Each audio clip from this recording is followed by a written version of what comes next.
Roger Arnold, 48 years old.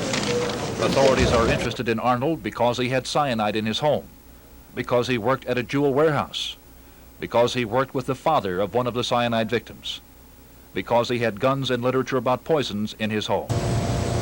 Arnold was married for 13 years. He and his wife lived in this Villa Park home for about a year and a half. Neighbors say there were arguments, that Mrs. Arnold had mental problems. As for Roger Arnold, she was a nice person, soft-spoken, and we always had time to say hello and how you doing, and we'd pass each other in the parking lot, during the week. The man has 12, 13 years on the job with Joel, took care of things around the house on the outside. He was friendly.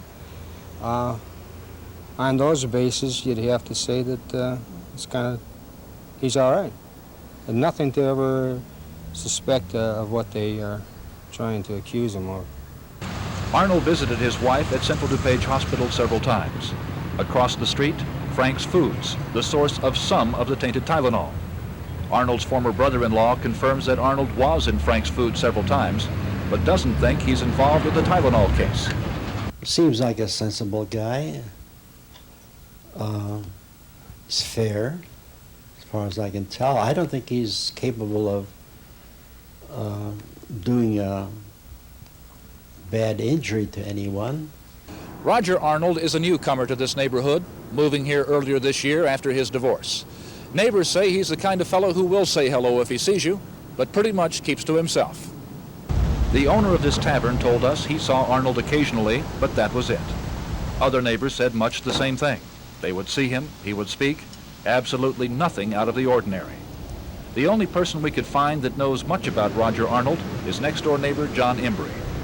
He's giving me advice about staying out of trouble and things like that all the time, He never showed no signs of violence or, mean streaks or nothing like that. Did he talk about trips to Thailand? Yeah, he says he goes almost every year for a vacation, To do what, you say? Well, he just goes out there to get away for a while, Authorities continue hedging on the word suspect when they talk about Roger Arnold. They say he is just another lead that must be checked out very thoroughly. I.J. Hudson, Channel 2 News.